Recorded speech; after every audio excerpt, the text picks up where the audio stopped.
The following report contains exclusive theories and insider details regarding the recent catastrophe at Roloff Farms. While official sources are calling this a tragedy of nature, the evidence we are uncovering suggests a narrative far darker and more calculated than anything ever aired on TLC. This is the end of an era. The big barn, the very heart of the Roloff legacy, is gone. We are not talking about a shed or a temporary structure. We are talking about the historic timber frame icon that has stood as the backdrop for 25 seasons of memories, weddings, and family triumphs. It is currently lying in a heap of splintered wood and twisted metal. But before you buy the official story that a freak storm is solely to blame, you need to hear what sources close to the production are whispering behind closed doors. We are hearing reports that this collapse was not just an accident, but a foreseeable event that was allowed to happen. We are looking at a potential insurance fraud scheme that could send shockwaves through the entire reality TV community. The theory is terrifyingly simple: negligence as a weapon.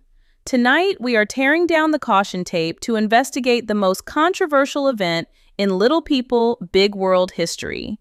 We are asking the question that Matt Roloff does not want you to ask. Did the farm's management let a piece of history rot on purpose to cash out a massive insurance policy? The timeline we have reconstructed is damning. The financial pressure on the farm has never been higher. The real estate market has cooled, and suddenly, the one structure with the highest replacement value policy on the property is leveled overnight? Coincidence does not work that way, not when millions of dollars are on the line. Stick with us, because by the end of this report, you are going to see why Merrick is the hero we didn't know we needed, and why Chandler might be holding the match that burned the legacy down. To understand the magnitude of this situation, we have to look at the atmosphere on the farm leading up to the disaster. Viewers have noticed a shift. The tension between preserving the legacy and liquidating the assets has been the central conflict of the last 3 seasons. Matt has been vocal about the upkeep costs. He has complained on camera, and even more so off camera according to insiders, that the older structures are money pits. The big barn, despite its sentimental value, requires tens of thousands of dollars annually just to maintain structural integrity. It is an old building. It needs roof treatments, beam reinforcement, and constant pest control. For a man looking to retire and spend half his year in Arizona, the big barn wasn't a landmark anymore. It was a liability. Then came the storm. It was a severe weather event, certainly, but local weather reports from Hillsborough indicate that while wind speeds were high, they were not catastrophic for well-maintained structures. Neighbors' barns are standing. The wedding barn is standing. Even the precarious play structures in the forest are standing. Yet, the big barn, a structure built to withstand the Oregon elements for a century, folded like a house of cards. The footage that has leaked and the clips teased for the upcoming season show a devastation that looks almost total. It is heartbreaking. You can see the dust settling over the wreckage of the pumpkin season staging area. But look closely at Matt's reaction in the immediate aftermath. This is where the theory begins to take shape. Typically, when a disaster hits the farm, we see a frantic Matt Roloff. We see the commander-in-chief mode, the panic, the immediate desire to fix it. Remember the fire scares? Remember the disagreements over property lines? He is usually emotional and reactive. But sources suggest that when the barn went down, the reaction was different. There was a somber tone, yes, but there was also a strange sense of resignation. A defeated look that masked a sigh of relief.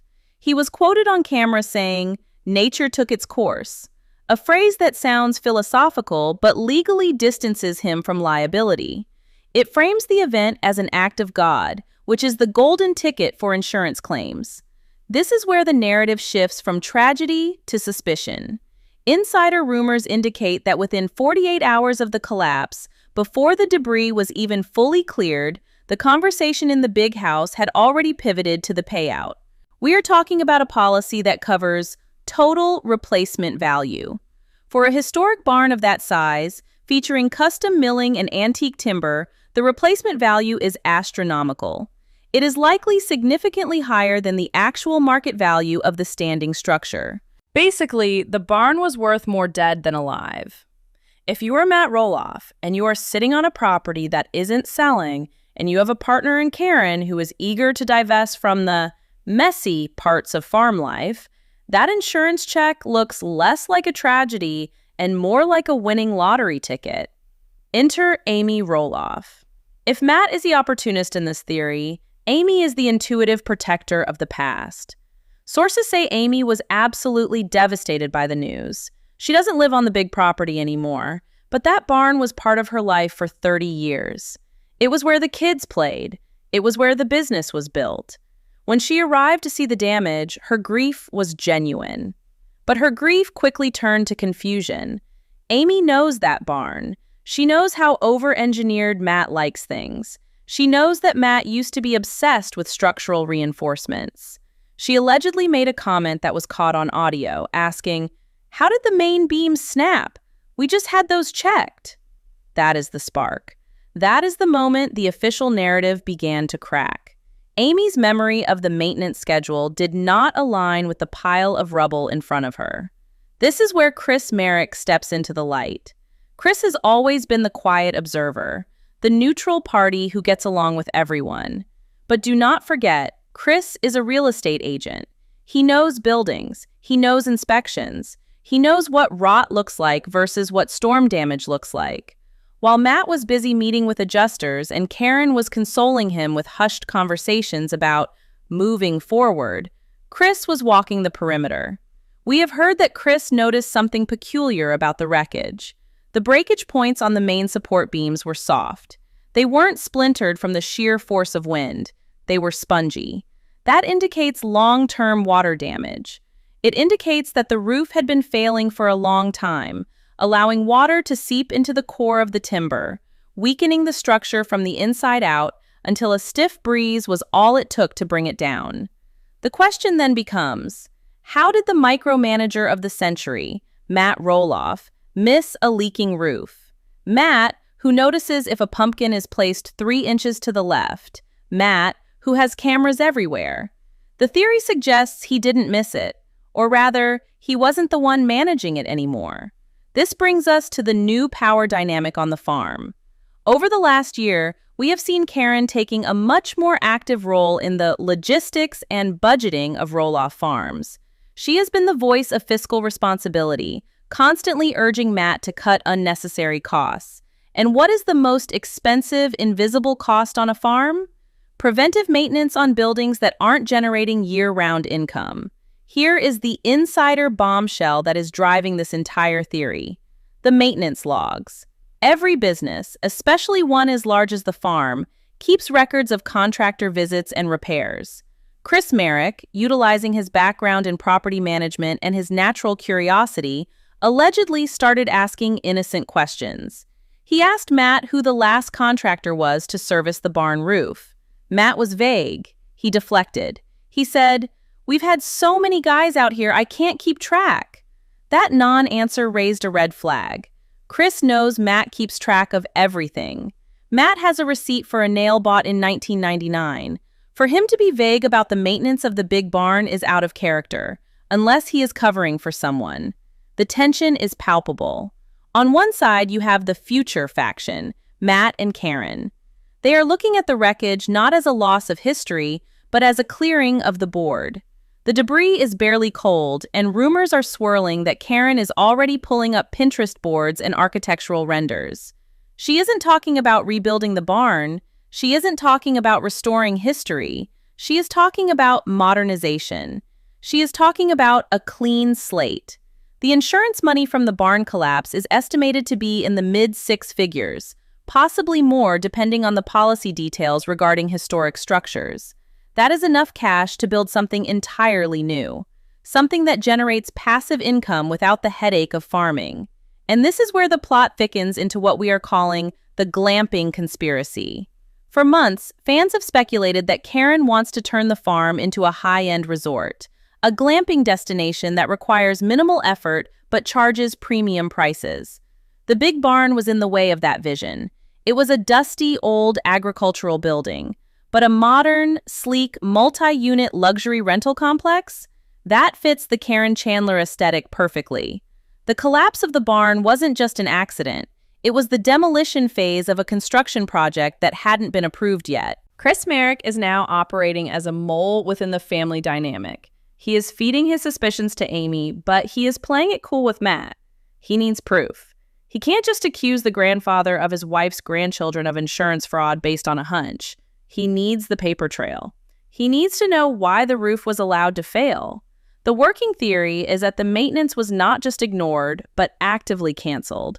There is a rumor of a stop work order issued 3 months prior to the storm, a scheduled repair that was wiped from the calendar. If that document exists, and if it has a signature on it, it changes everything. It changes this from a sad story about bad weather into a crime story about willful negligence and fraud. The stakes could not be higher. If the insurance company discovers that the collapse was due to neglect that was known and ignored, they will deny the claim. Matt would be left with a pile of rubble and $0. But if they find out that repairs were canceled with the intent of letting the building fail, that is fraud. That is criminal.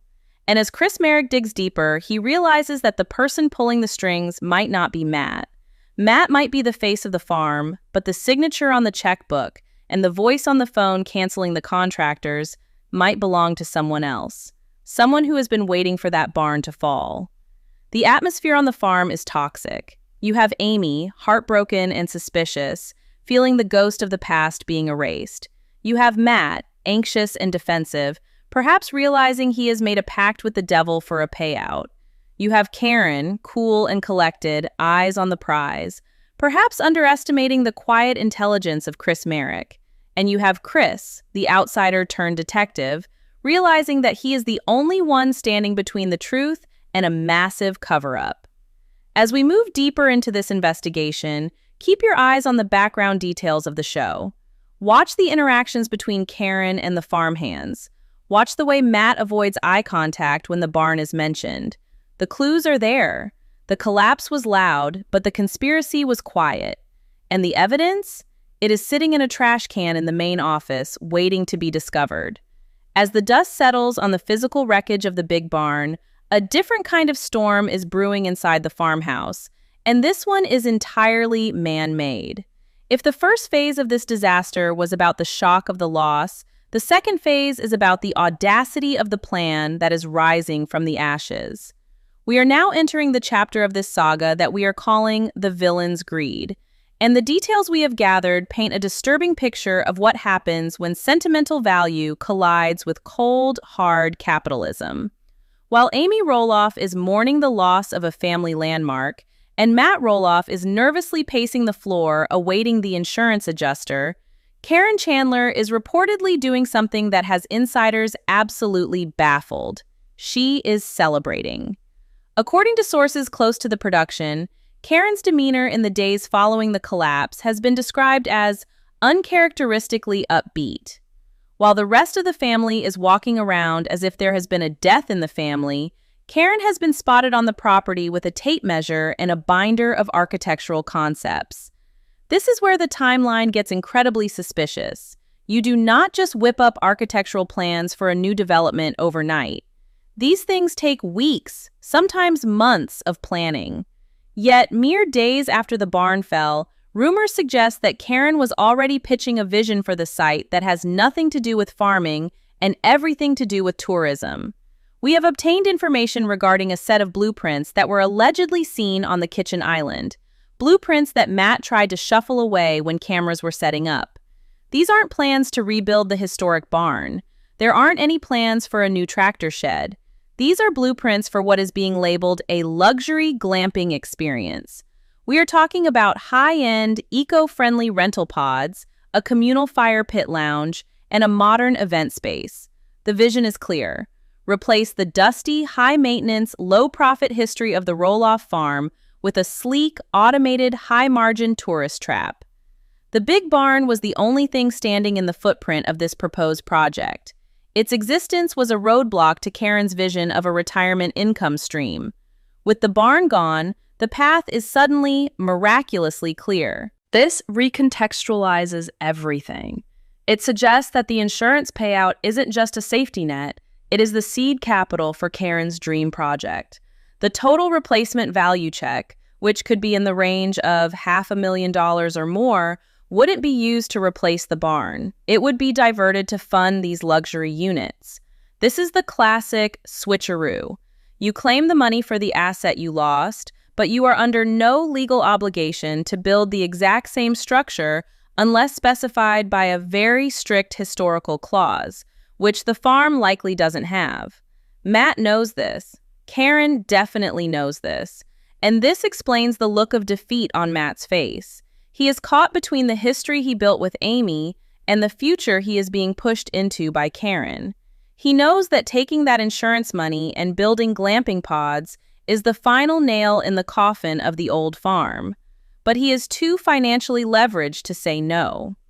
But while Caryn is measuring drapes for glamping pods that haven't been built yet, Merrick is quietly conducting an investigation that could blow the entire scheme wide open.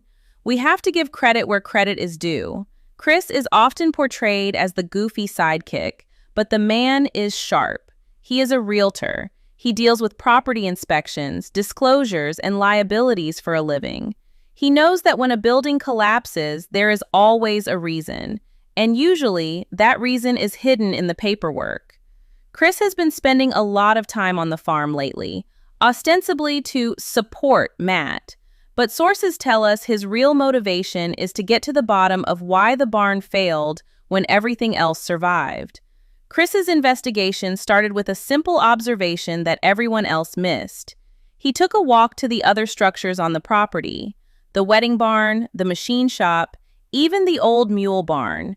He checked their foundations. He checked their roof lines. They were pristine. They had weathered the exact same storm with the exact same wind speeds, yet they didn't lose a single shingle. Why? Because they had been maintained. Chris noted that the wedding barn had fresh flashing on the roof. The machine shop had clearly been treated for water sealing within the last 6 months. The maintenance crews had been active on the farm, but they had seemingly drawn a red line around the big barn and treated it like a quarantine zone. This led Chris to the farm office. This is the nerve center of the operation, the place where Matt keeps his chaotic piles of receipts and ledgers. In the past, Matt was the gatekeeper of this room, but recently, Caryn has taken over the administrative duties. She organizes the files, she handles the billing, she schedules the contractors. If there is a smoking gun, it is in that office. We are hearing reports of a tense scene where Chris, under the guise of looking for an old photo album for Amy, managed to get a few minutes alone in the office while Matt and Caryn were out meeting with the insurance adjuster. Chris wasn't looking for photos. He was looking for the vendor files. He wanted to see the communication between the farm and the roofing company that has serviced the property for a decade. What he found, or rather, what he found in the trash, is the bombshell that turns this theory into a near certainty. According to the leak, Chris didn't find the evidence in the filing cabinet. He found it in the shredder pile that hadn't been emptied yet. It was a crumbled, half-shredded invoice from Hillsborough Roofing and Structural, dated exactly 3 months prior to the storm. We have to reconstruct the document from the pieces, but the picture it paints is damning. It was an invoice for a Priority 1 structural assessment and beam reinforcement for the big barn. The contractor had come out, inspected the barn, and flagged the main support beams as critical. They had quoted a repair job estimated at $12,000, a significant amount, but a drop in the bucket compared to the value of the barn. The work was scheduled, the dates were set, the materials were ordered. This proves that Matt knew the barn was in danger. He had done the right thing. He had called the experts. But here is the twist that made Merrick's blood run cold. Stapled to that quote was a second document. It was a cancellation notice. The date of the cancellation was 2 days after the quote was received. Across the bottom of the invoice, in bold red ink, were the words, "Job canceled." And underneath that, in the notes section, the contractor had written, "Per instruction from C. Chandler, Client declined repairs due to budget reallocation.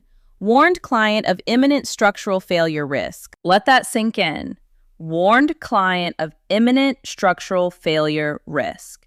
Caryn Chandler didn't just forget to schedule the maintenance. She didn't just overlook it. She actively canceled a scheduled repair that was designed to save the building. She was explicitly told that the barn was going to fail if they didn't fix the beams, and she made the executive decision to cancel the job and reallocate the budget. Reallocate it to what? To the Arizona house? To the glamping blueprints? To her own salary? The specific destination of the money doesn't matter as much as the decision itself. She knowingly let the roof fail. This document is the smoking gun. In the insurance world, this is called gross negligence or potentially fraudulent inducement. You cannot insure a building, receive a professional warning that it is about to collapse, refuse to fix it, and then file a claim when it inevitably falls down. That is not an accident. That is a strategy. Caryn effectively pulled the support beams out herself by canceling that check. She gambled that the barn would hold out a little longer, or perhaps she was hoping the winter storms would do exactly what they did, solve the problem for her. Chris pocketed the document. He knows that if he shows this to Matt immediately, Matt will panic. Matt will likely try to destroy it to protect Caryn, or to protect the insurance claim. Matt is terrified of legal trouble, but he is also terrified of being alone. He is dependent on Caryn. If Chris reveals that Caryn sabotaged the farm's history, it forces Matt to choose between his legacy and his girlfriend. Chris needs to play this carefully. He needs to get this information to Amy first. Amy is the only one with the moral authority and the legal standing as a shareholder in the family narrative to stop this train wreck. Meanwhile, back at the site of the collapse, the insurance adjuster is walking the property with Matt and Caryn. The adjuster is taking photos, looking at the wood rot. Matt is sweating. You can see the anxiety radiating off him. He knows the barn was in bad shape, but he likely believes it was just deferred maintenance. He probably doesn't know that Caryn canceled the specific repair that would have saved it. He thinks he is guilty of being lazy. He doesn't realize he is the victim of a plot.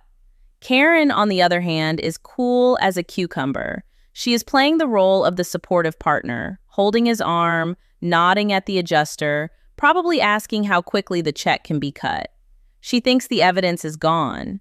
She thinks the paper trail ended when she threw that invoice in the trash. She has no idea that Chris Merrick has the cancellation notice folded in his pocket, burning a hole through his jeans.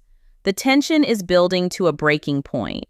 Chris is sitting on a secret that could send Matt to jail for insurance fraud if the claim goes through, or destroy Matt's relationship if the truth comes out. He is watching Caryn smile as she points out where the new units could go. He is watching Matt crumble under the weight of the lie. And he is watching Amy wipe a tear away as she looks at the ruins of the place where she raised her children. The villain isn't nature. The storm was just the accomplice. The real villain is the greed that decided a historic landmark was worth more as a pile of scrap wood and an insurance check than as a standing piece of history. But Caryn made one fatal mistake. She underestimated the quiet guy. She thought Chris was just there to drive the mule and nod his head. She didn't realize that by canceling the maintenance on the specific barn with the biggest policy, she left a fingerprint that cannot be wiped away. And now, Chris Merrick is ready to expose the maintenance logs she tried to burn. The confrontation is coming, and it is going to be explosive. We have arrived at the tipping point. The evidence is secured, the motive is clear, and the players are moving into position for what insiders are calling the most heated off-camera confrontation in the history of Roloff Farms. If the previous chapters were about the crime, this chapter is about the punishment. And let me tell you, the justice that is about to be served is poetic. Chris Merrick, armed with the canceled invoice that proves Caryn Chandler knowingly let the big barn rot, does not go to Matt. He knows Matt is too compromised, too wrapped around Caryn's finger to see the truth. Instead, Chris goes to the one person who has nothing to lose and everything to protect, Amy Roloff. Sources describe a clandestine meeting at Chris and Amy's house, away from the prying eyes of the farm crew. When Chris lays that crumbled piece of paper on the table, the document explicitly stating that repairs were canceled by C. Chandler, despite warnings of imminent structural failure, Amy's grief instantly transforms into fury. She realizes this wasn't nature taking its course. This was a demolition by neglect. Amy knows the insurance game. She ran that farm for 30 years. She knows that if the insurance adjuster sees a document proving that the owner was warned about the collapse months in advance and refused to fix it, the claim is dead. More than that, it is potential insurance fraud to file for sudden and accidental loss when you have a paper trail proving it was gradual and predicted. This gives Amy the ultimate leverage. She calls an emergency family meeting, not at the big house, but on neutral ground. The atmosphere is described as nuclear. Matt and Caryn arrive, likely expecting a discussion about the funeral for the barn or the timeline for the payout. Instead, they walk into an ambush. Amy doesn't yell, she doesn't scream, she simply slides the invoice across the table. Witnesses say the color drained from Matt Roloff's face faster than we have ever seen.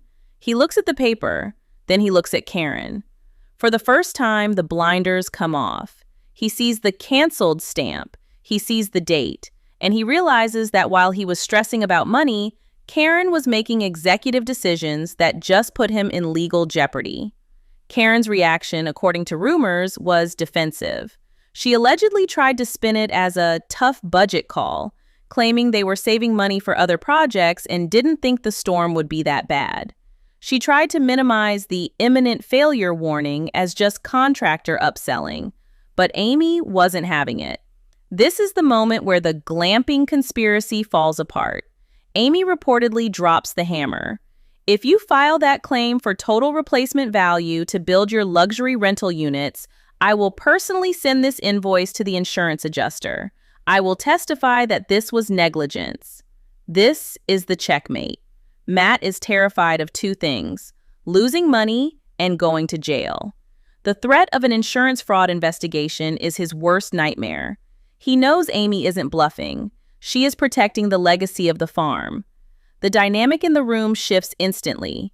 Caryn, realizing her plan to use the insurance money for her clean slate project is up in smoke, goes silent. The glamping pods, the modern event space, the passive income stream, it all evaporates in that silence. The resolution of this conflict is where the true victory lies. Matt, backed into a corner, has no choice but to withdraw the massive total replacement claim that would have funded the new construction. He cannot risk the adjuster digging into the maintenance logs now that he knows what is in them.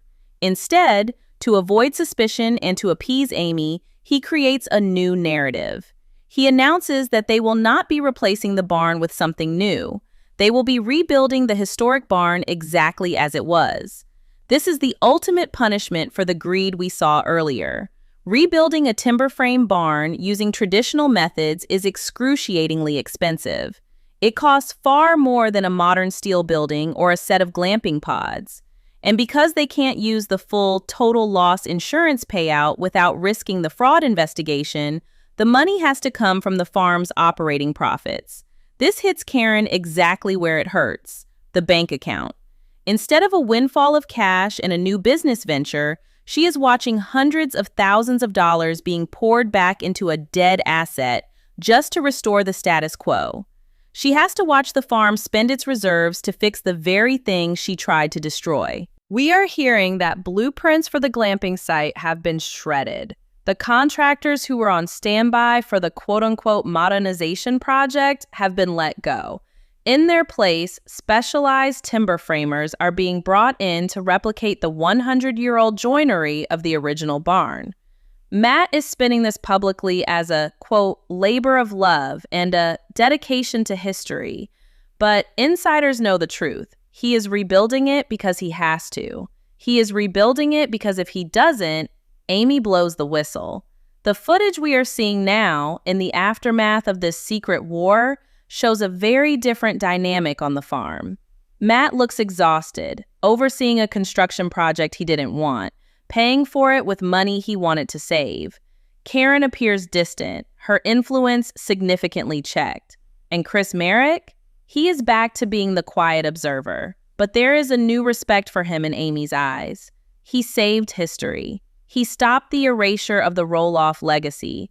He proved that you can't just delete the past to make room for a profitable future. This entire saga redefines everything we thought we knew about the current state of Little People, Big World. It isn't just a show about a divorced couple navigating life. It is a high-stakes game of chess involving assets, liabilities, and legacy. The collapse of the big barn was supposed to be the end of the old farm.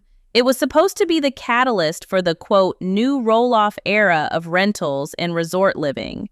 But thanks to a canceled invoice and an eagle-eyed investigation by Chris, it became the anchor that grounded them back in reality. The barn will rise again, not as a rental unit, but as a barn. And every nail driven into that new wood is a reminder to Caryn that she doesn't hold all the cards. The fallout from this is going to ripple through the next few seasons. Watch for the tension. Watch for the budget complaints. When Matt complains about the cost of lumber, know that he is complaining because he got caught. When Caryn rolls her eyes at the construction delays, know that she is mourning the loss of her glamping dream. The big barn is gone, yes, but the spirit of the farm, the stubborn, messy, beautiful history of it, is stronger than ever. We have exposed the logs, we have exposed the motive, and we have exposed the victory. The history was saved, not by the person who owns the land, but by the people who cherish the memories. This is the story they didn't want you to know. This is the truth behind the rubble. Now, I need to hear from you. This theory connects too many dots to be ignored.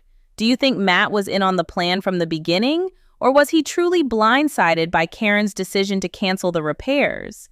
And are you Team Amy for threatening to expose them? Or do you think she should have let them build the new rental units? This is a battle for the soul of the show. If you are glad Chris Merrick caught them red-handed before the insurance company did, I want you to hit that like button and comment, "Save the history," down below. Let the algorithm know that we care about the truth, not just the drama. Share this video with every LPBW fan you know, because the mainstream media isn't covering this angle. We are the only ones asking the real questions. Subscribe and turn on notifications, because our next investigation into the sale of the Northside property is going to be even bigger. The barn is being rebuilt, but the investigation is just beginning. Thanks for watching.